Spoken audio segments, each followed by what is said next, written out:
Hello, and welcome to this special Pride edition of AC Front Page. I'm Vicente Garcia, Senior Director of Engagement and External Affairs at the Atlantic Council, and we're delighted for today's conversation featuring USAID Administrator Samantha Power on a topic important to me as a member of the LGBTQI community, but also to the Atlantic Council and our mission to shape the global future together through U.S. global leadership and global engagement. Today's conversation will be led by Pulitzer-winning journalist Jonathan Capehart, who is a host of his own show on MSNBC, serves on the Washington Post editorial board, and a frequent commentator on PBS, and the list goes on. We welcome participation by those here joining us today in person during our Q&A session, but also welcome those joining online by using the hashtag #ACFrontPage.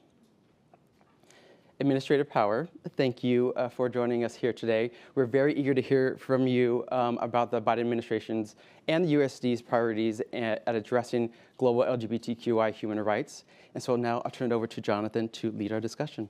Thank you. Thank you very much, Vicente, for the invitation to be here. Thank you all. One more thing, Vicente. As someone who reads teleprompter for a living, I really felt for you because that print is so small. Yeah, seriously. Given We're this, just old, dude. I know, I know, true, given the distance, but thank you very much for that introduction. And Administrator Power, thank you very much for being here and taking the time to be a part of this important conversation. So as you well know, within the first month of taking office, President Biden issued a memorandum that directed various parts of the U.S. government responsible for foreign policy, such as USAID, to prioritize efforts to advance LGBTQ+ rights around the world. How are those efforts going, and what have been the biggest challenges? Thank you so much, and thanks to everybody for turning out. It's a great energy in the room, great energy this month, and much needed because we harness this energy to try to do this work in the world. Well, first to say that USAID is one of 15 agencies that is being responsive to President Biden's direction to promote and protect and respect the human rights of LGBTQI+ people around the world. And I'd say I feel very fortunate every day, no matter what issue I'm working on, to be at USAID because we have this toolkit. We have programming in public health, on maternal and child health. Of course, we have PEPFAR, where we work with the State Department and CDC, which has, of course, made a major difference, saving 25 million lives and 5.5 million babies is the estimate for what the good that it has done over time. And that's had a particular effect on LGBTQI+ communities around the world. But beyond that, we do agriculture, we do economic growth and inclusion, livelihoods work. We've helped vaccinate the world. In many parts of the world, if you're LGBTQI+, coming forward to seek social services may risk something near and dear to you, depending on the legal environment in which you're working.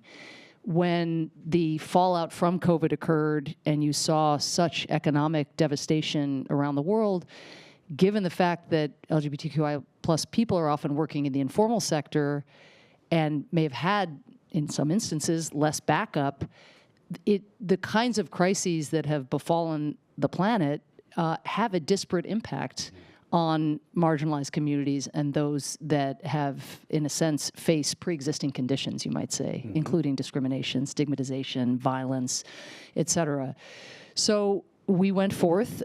We have tripled the size of our staff. We have the great Jay Gilliam, who many of you work with, as our lead LGBTQI+ coordinator at USAID. That position had been unfilled in the previous administration. This fiscal year, we've had a dedicated pool of resources of around $16 million, which does everything from spot emergency assistance to people who need legal defense because they're being rounded up in some cases or evicted, to working really closely with the State Department to help identify people who would be eligible for asylum or to become refugees because of their vulnerability, because of their sexual orientation or gender identity. So, you know, I'd say you see a massive surge in programming, in attention, but for me, I think the thing that Jay has helped us so much with and the team, if you believe in development in 2023, I mean, in actually seeing development outcomes, that matter and reversing development setbacks that have occurred, it's not enough to have like a little pot of money or a big pot of money even dedicated to LGBTQI+. All the programming we do on food security, on education, on health needs to be attentive, and the list goes on, needs to be attentive and intentional about going out of our way to make sure that we are not just practicing development, but inclusive development. And the biggest challenges, I'm sure we'll get into them, and I know many in the audience are seized with them, is criminalization. And even in countries that already have criminalized LGBTQI plus status, new moves, desire to render more salient laws that may be on the books but being ignored by some communities, work in places like Uganda, because of the introduction of the Anti-Homosexuality Act, vigilantes and citizens and others taking what's happening in the legal space or in the parliament and getting signed into law and viewing it as license to do whatever the hell they want to vulnerable people. And so it's not just happening in Uganda. That's, of course, something that has happened very recently. But we see the instrumentalization of the human rights agenda that so many in the world aspire to see progress, that being turned on its head, and in places where anti-democratic forces are ascendant or are getting either support or abetted or at least not counteracted by authorities, you see those voices getting louder. And even when there's not a law and that kind of legal ballast behind those voices, that in and of itself is terrifying and exclusionary and a deterrent, again, for these communities to come forward and access these programs at the very time where we're really seeking to make sure that we're leaving no one behind. So since you brought up Uganda and also your point about USAID has all of these programs, but there are countries where just presenting yourself to make yourself avail yourself of these programs could put you in danger. So the question is, what is the United States government doing, or can it do, to push back on what's happening in countries like Uganda? Well, to start, I would start with what I consider a statement of the obvious, but nonetheless I think does need to be said because it's not always the way things are done, which is you start from the proposition of nothing about you without you. This question of tactics and how to prevail or how to counteract are super complicated, right? We imagine like being part of the Biden administration and the tactical questions about how we move the Inflation Reduction Act and, convince Joe Manchin to be part of the inflation. I mean, when we're operating in someone else's country, understanding, the complex ecosystem in which we work, drawing, I should say, at USAID, very heavily on the expertise of our local staff. At least two-thirds of USAID staff abroad are nationals of the countries in which we work. So they can be a great resource, but fundamentally it is the communities that are going to be affected by these laws that provide cues to us on how vocal to be, how much to signal in a deterrent way in advance of the movement of a piece of legislation, which risks then putting the United States at the center of a national drama and potentially triggering nationalism and other forces or some, historical, dynamics, let's put it that way. And so, but even what I've just said is kind of simplistic because there is no one view. I mean, even within an organization, people are debating at fever pitch, what the right approach is. This is just really, really hard. But we do come in with humility and really try to be in lockstep with the groups who we may have funded in the past or may be funding currently. And in the case of the Anti-Homosexuality Act that Uganda has moved forward with, President Biden was very clear that the law should be repealed, came out with a public statement, has talked, and this is one of the approaches that we have taken not only in Uganda but in other places that are threatening to put in place similar laws, talking about the effects, Jonathan, on this incredibly successful partnership that we've had in combating HIV/AIDS.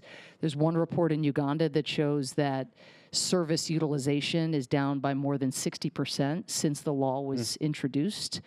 And that's people who are afraid of coming forward for vital health services because they're afraid it could lead to their arrest, or it could lead to their eviction, or it could lead to vigilante violence. And so here we are, trying to get this epidemic under control by 2030, and we're part of this grand global coalition. And at the same time, these steps are being taken that would set back not only the health of LGBTQI plus communities, but the health, in this instance, of all Ugandans.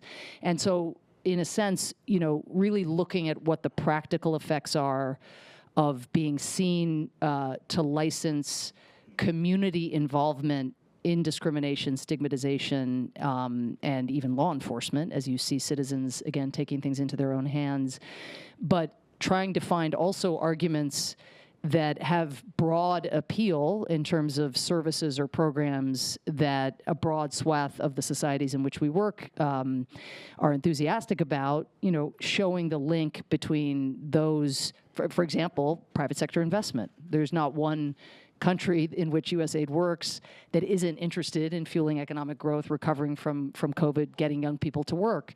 Well, what does it mean if the multinational companies that we and the Commerce Department and the State Department have been working with to try to encourage them to invest in these countries, their own anti-discrimination policies and values are not going to make that an attractive place for investment. So it's a combination of, the State Department taking steps now potentially to sanction individuals involved in this measure in Uganda. That's been something that's been messaged publicly. And again, these sort of practical effects that are going to extend, practical harms that are going to extend beyond if this law is not repealed. And so let's talk about another country, as I was thinking when you say, in response to my question about Uganda, talking to the groups on the ground and getting their input into what USAID and what the U.S. government should do. Let's talk about Ukraine. There's a war going on, but hopefully at some point that war will end and reconstruction will begin. Where does the LGBTQI plus community come into the conversation about rebuilding, both from making sure that they are whole in Ukrainian society, but also that their rights are protected and respected? Well, this is a complex issue and a complex question, and I could come at it a few different ways. But first, let me just say that, part of Putin's motivation, as we well know, for invading Ukraine was watching Ukrainian society, the Ukrainian government, move at really rapid pace to integrate itself into Europe. And yes, that carries with it a lot of economic benefit for young people in Ukraine, but much of the impetus behind what was, between really 2013 and last year, such a shift, right, in an orientation that went in one direction and then shifted in another direction, much of it was values-based. That doesn't mean everybody was with all aspects of the European agenda or the European program or the European Convention on Human Rights immediately. We've seen that, of course. But, part of what Ukraine is fighting for and part of what Russia is trying to squelch is liberalization, is broad understanding of who human rights protections apply to. Now, again, that's a kind of general statement. What we do, then shall I say, of course, in following Russia's invasion, Ukraine's work to liberalize and build checks and balances and build in human rights protections, although not making headlines in the American or even the European media, that work has accelerated, which is frankly remarkable that a country that's fighting for its life and its people can walk and chew gum at the same time.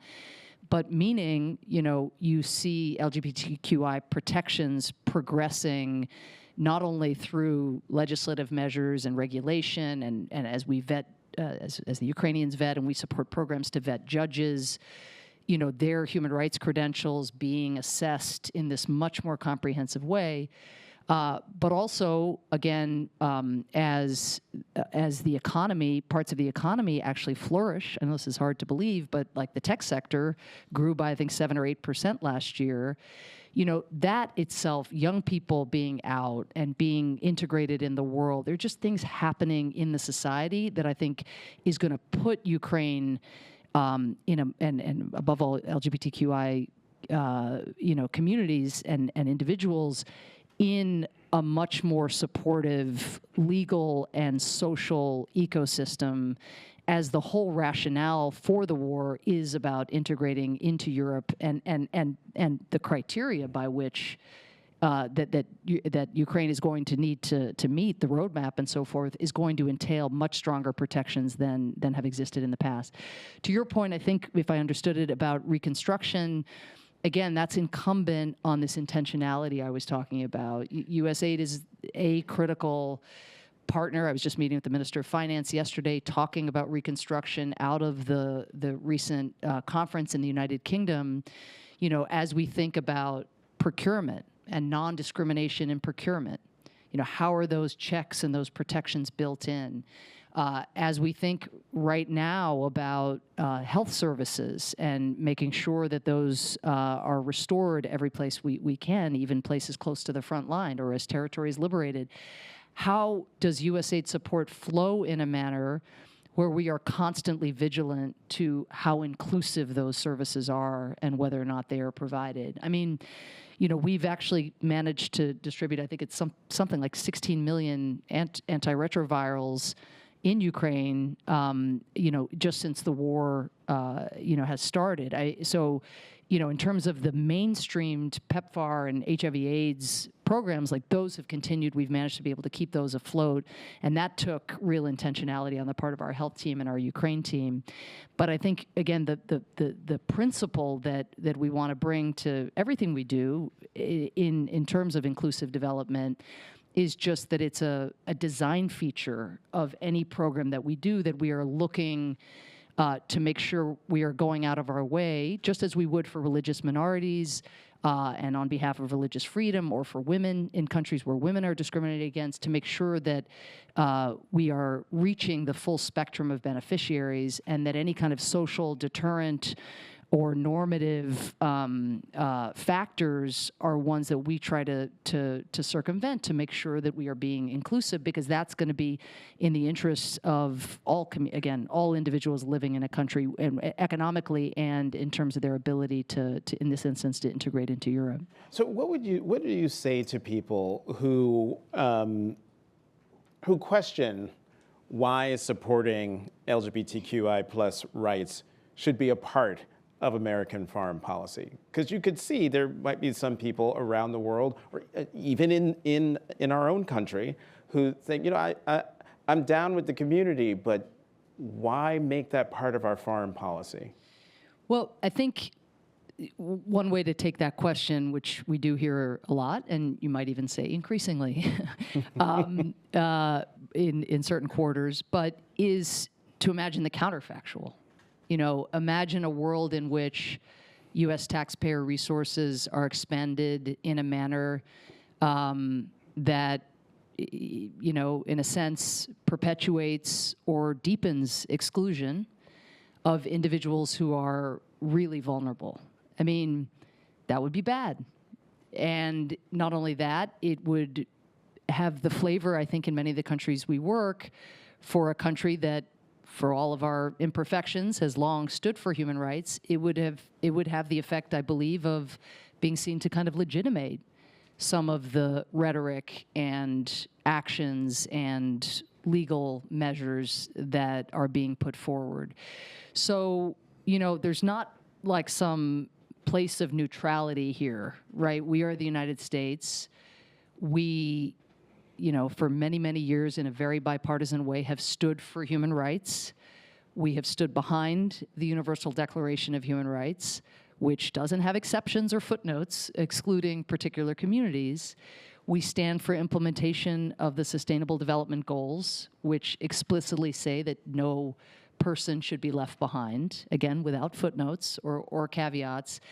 So I think there are really hard questions about tactics, about, in some places, how vocal to be, to not, again, put ourselves at the center of a narrative, because that's, in some senses, just what people who would seek to repress or terrorize vulnerable communities would like to see happen. So there, again, it's very, very difficult on the ground to find the right balance of tools. If you look at the Anti-Homosexuality Act in Uganda, we spoke out with 31 countries. We spoke out with the United Nations independent expert that U.S. diplomacy, when I was at the UN as ambassador, was absolutely critical in securing the creation of that position. And the fact that that position has been renewed 3 times now, including most recently last year, speaks to, again, changing norms, the fact that international instruments more and more are including, sometimes explicitly, sometimes less so, LGBTQI rights as human rights.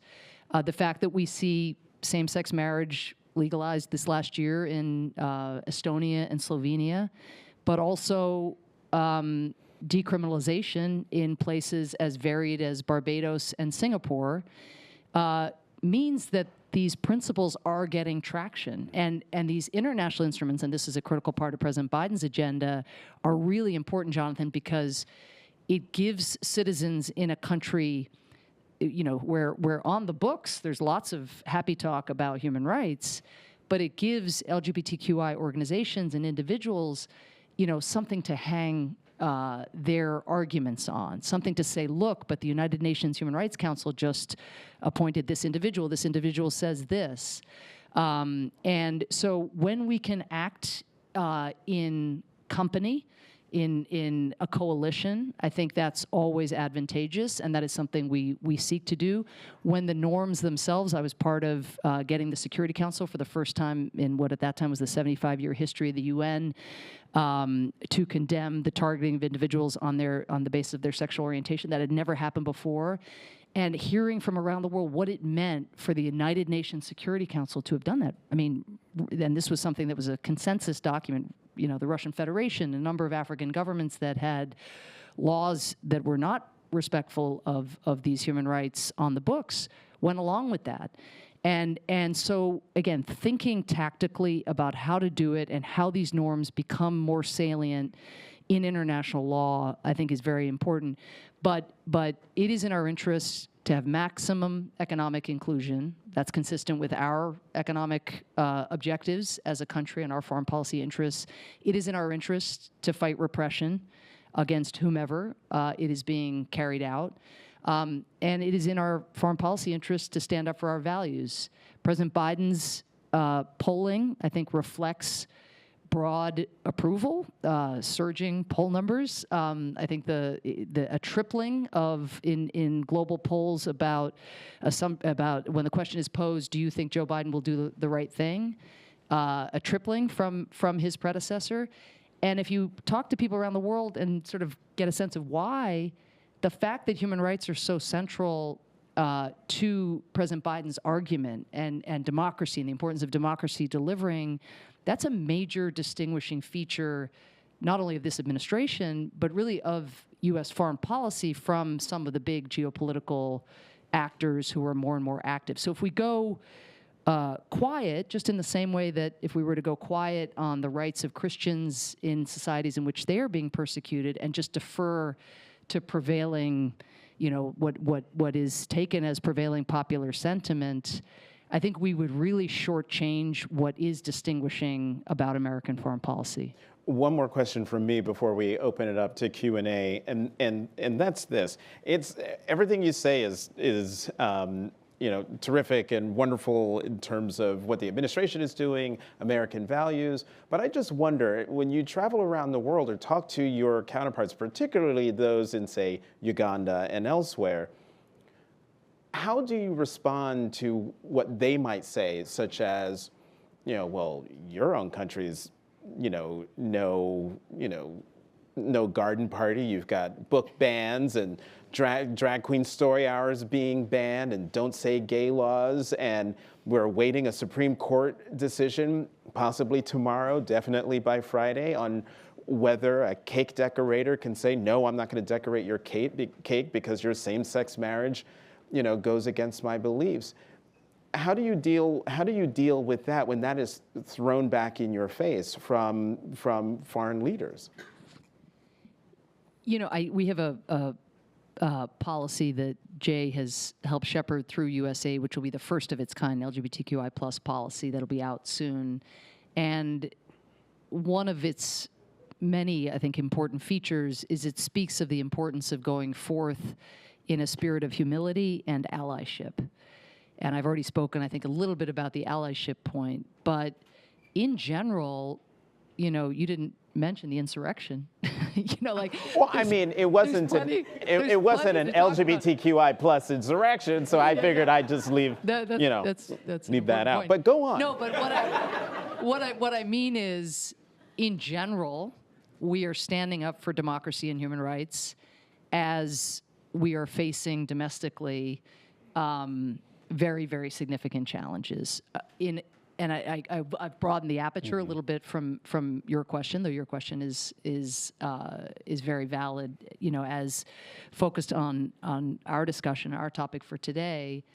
But I don't even think we can think about LGBTQI plus rights outside of the broader context of the anti-democratic movements that exist all over the world, including, which include not recognizing results of elections, including resorting to violence, including, in some cases, partnering with, outside repressive actors who would seek to widen divisions within democracies.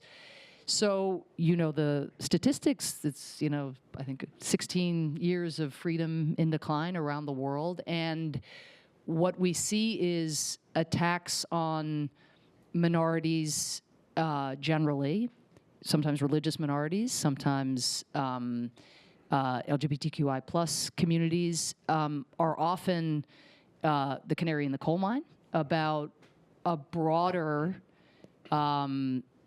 set of measures and a broader kind of consolidation of power away from the people and in the center, and certainly a diminishment of checks and balances. I think that's the abiding feature. And minority rights and the rights of marginalized communities fundamentally are checks on majoritarianism in our country and globally. So, I think if you go, and I'm not saying that we don't have, as you put it, kind of thrown back at us, things that are happening in this country. But I think really since President Obama, and very much carried through with President Biden, we tend to kind of preempt that moment by as situating the dialogue about LGBTQI rights in our own struggles and not leaving the elephant in the room, over here, but to say, look, we're in the midst of, many of these same challenges. There are forces in our countries, in our country that would also wish to go back to what is remembered as a simpler time, and often I think that actually sets the stage for a more productive conversation, because it's not finger wagging, you may condemn something that has happened and use the leverage of the United States to demand, a repeal, but it is not from a glass house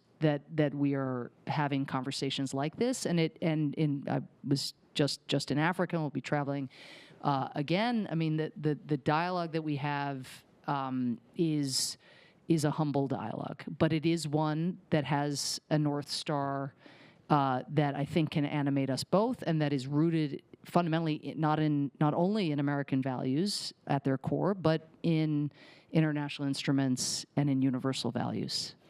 And so we're going to open it up to questions. There is a microphone. Oh, I thought it was on a stand. It's an actual person. Thank you. Thank you very much. We're going to go until about, if I can find my thing, until about quarter to 4. So the microphone is there. Short questions so we can get more answers in. Go ahead.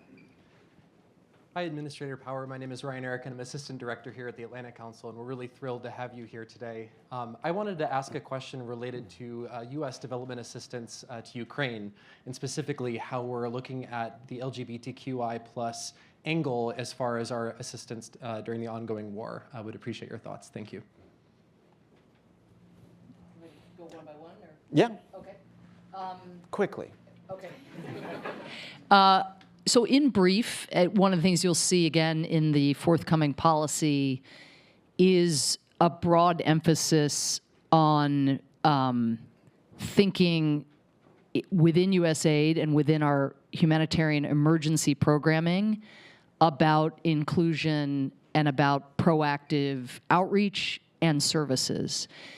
I think there's been we've always, of course, been for an inclusive process to find and to serve beneficiaries, but to think, to think that all beneficiaries will come forward equally in all communities is not accurate. And so, how this plays out in any specific crisis area, again, that's going to be fundamentally up to our engagement with our implementing partners like the World Food Program, like the ICRC and others. But there is a broad embrace of inclusive response and a broad recognition that gravity alone is not going to get you there. Again, we're quite far along in Ukraine because I think the government has every incentive, not saying that there isn't discrimination that occurs in Ukraine or that some of those fears don't still exist, but there are a lot of incentives pulling policy and enforcement in a constructive direction given the European journey that they are very committed to. But imagine, in other parts of the world where there isn't that legal framework or that political will at high levels. And so that's why crisis is going to be very important. The other thing I'd say is, of course, just continuing our HIV/AIDS work full speed ahead. Any work we do in human rights, so again, there's the dedicated LGBTQI plus work, and then there's making sure that all of our programming in these other areas is inclusive of that. So finally, we've done a lot with hotlines. There's so much trauma, so much need for psychosocial service and care. We work very closely with Mrs. Zelensky as well, who has really pushed mental health and so forth. So you will see both in our development programming and in our emergency humanitarian programming, provided the resources are there, which we have to work with Congress to continue to mobilize, but a very significant allocation as well to recognizing the trauma and then the unique traumas that may apply to different communities, including this one. Okay, we've got 6 questions, 10 minutes. So what I'm going to really try to do is 2 questions at a time. And Madam Administrator, if you could, a little more brief. The first 2 ask the questions, and then we'll have the administrator answer. Okay. Quick questions. Hi, Administrator Power. My name is Katie. I'm a graduate student at Johns Hopkins SAIS, right in DuPont Circle. And my question for you kind of revolves around the other countries we haven't talked about. We've talked a lot about Ukraine, Uganda, but what should the USAID and other people in the United States, what other countries should we focus on for human rights violations, especially in the community? Okay, great. I'm going to get one more. Hi, Administrator. My name is Divya. I'm an undergraduate at Stanford University, and I'm currently an intern at the Cyber and Infrastructure Security Agency. My question for you is how And if you have handled and talked about tech governance in regards to LGBTQI plus rights and misinformation perhaps regarding HIV/AIDS, vaccines, and more. Okay, 2 simple questions.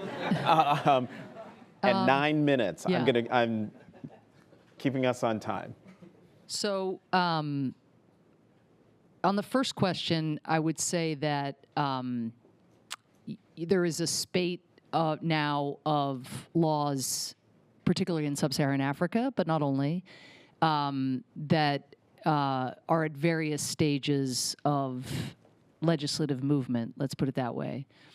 Now, what focus entails, again, I think filtering it through what do our partners on the ground think would be most advantageous for any particular individual or entity or institution to do. As we've discussed, it's figuring that out is no easy proposition. But I think the New York Times recently did a study that did a laydown of how many countries, what stage of passage these laws were. I mean, it's kicked up what's happened in Uganda, and even our response to it has kicked up more vocal leadership to push through further exacerbating criminalization measures, as, by the way, have really important positive decisions that have been made in Africa. That, in turn, has generated a backlash. And we've seen something very similar here, of course, over many, many decades, where anti-discrimination ordinances, for example, in Florida, decades ago, then kicked off major, very, very pronounced counter reactions, massive fundraising, et cetera.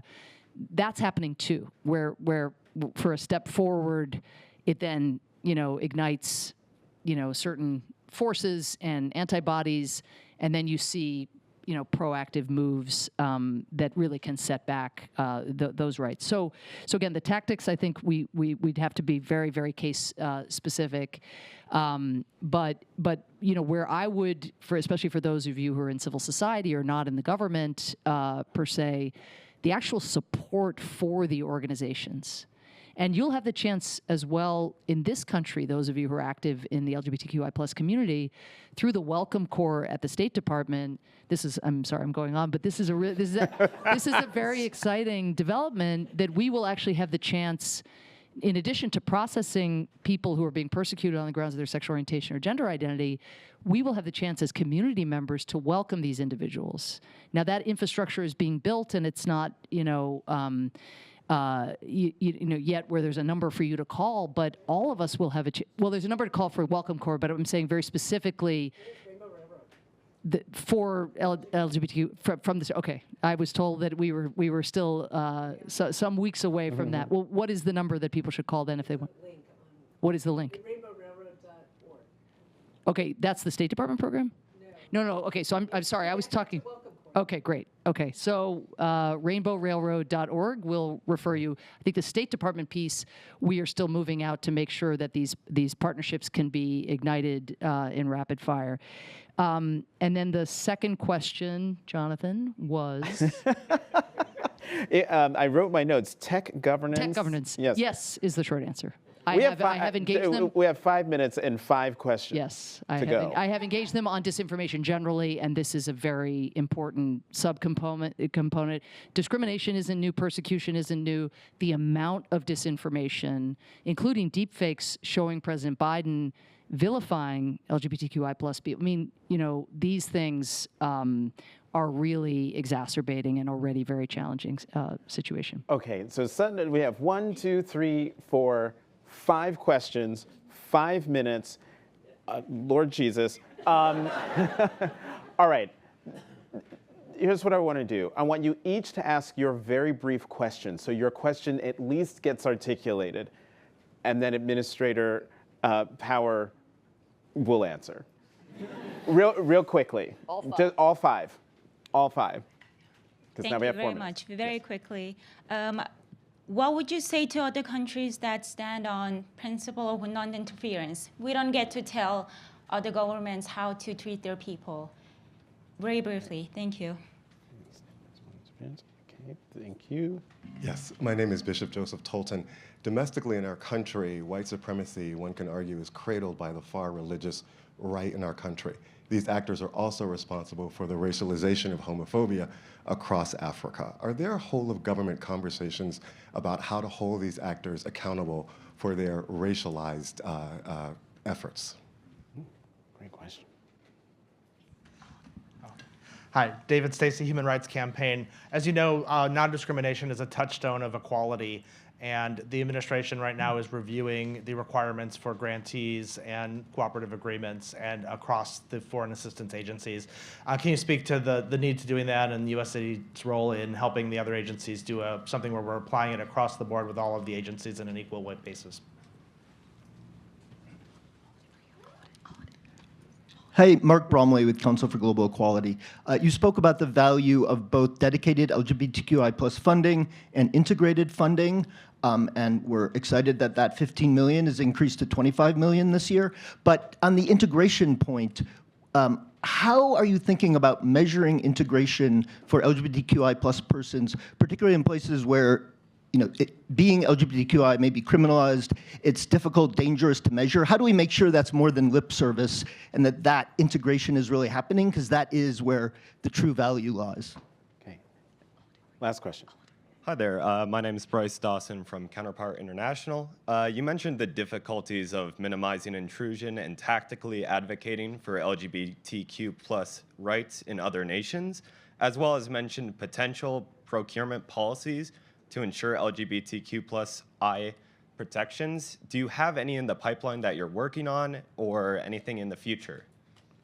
I want to thank everyone for their questions, all 5 of you, or 7 altogether. Madam Administrator, you have 2 minutes. 30 seconds. Well, I think that in general, we in our engagements on human rights issues, we hear a lot about non-interference. I mean, there's no question. I heard about it a lot at the UN. We hear it often from, countries like the Russian Federation that have invaded another country and tried to take over the other country. We hear it from countries that are providing surveillance technology, to other countries or fueling disinformation in the countries in which we are working. So it is a shield. It is an important one to take seriously because we also, of course, respect sovereignty and territorial integrity and so forth. So USAID is active across sectors and involved in these countries. And this agenda, I think, and by that it's the human rights agenda more broadly, is central to how we believe as well that we will get the most out of the programs that we are doing across sectors. And that brings me, and that's the kind of conversation we have, is like I was using Uganda as an example about making sure that we are also making the pragmatic case for people who are very skeptical, because again, there is a kind of seamlessness to the way our work across governance and human rights in citizen security and in the broad sweep of development sectors from agriculture to education to health, et cetera, they do come together in service of development objectives. And that's what the SDGs also enshrine. And then I'm not going to be able to do justice to the other questions in full beyond, I think the point about measuring integration is very important. For those who are not making their identity known to us, that's not going to be something that we will be able to measure in that sense. But I think these are the kinds of things that we are working through this policy to make sure that this isn't just, yes, here's our standalone programming, but everything else we do, operates in the way that we've always done it. And so it's not going to be, instant where everything is happening all at once, but all of our missions have to have inclusive development advisors or somebody, and this will be evident out of the policy, but somebody who is a focal point for working on LGBTQI+ rights and programming. So we're hopeful that plus our new office, the chief economist, will help us develop a kind of methodology that will be responsive to this concern that somehow it's going to be invisible and not done, which is certainly our objective is for it to be done, and when appropriate, visible, and certainly at least visible to us, so we know whether we're achieving what we're setting out to achieve. And then lastly, I would just say, because it's coming, the point about non-discrimination among beneficiaries is just really important, and that guidance will be forthcoming, we hope, soon. Do you have any thoughts on the other question about, and I wrote it down real fast, but I know I got it wrong, about the racialized religious efforts on LGBTQI plus rights that have been happening? I guess all I would say on that, because there are others in our government, I think, who are working on the kind of conversation that was asked about, is just this is another part of the response to the non-interference charge is that we do hear from people who don't want to be engaged on human rights issues, and that is that there are a lot of actors from outside who are very active actually in pushing certain forms of legislation that would have these discriminatory and these exclusionary and these dangerous effects. And so, again, the non-interference claim is usually made in a selective way. And with that, in just 2 minutes over time, Samantha Power, 19th Administrator of USAID, thank you very, very much. Thank you for being here.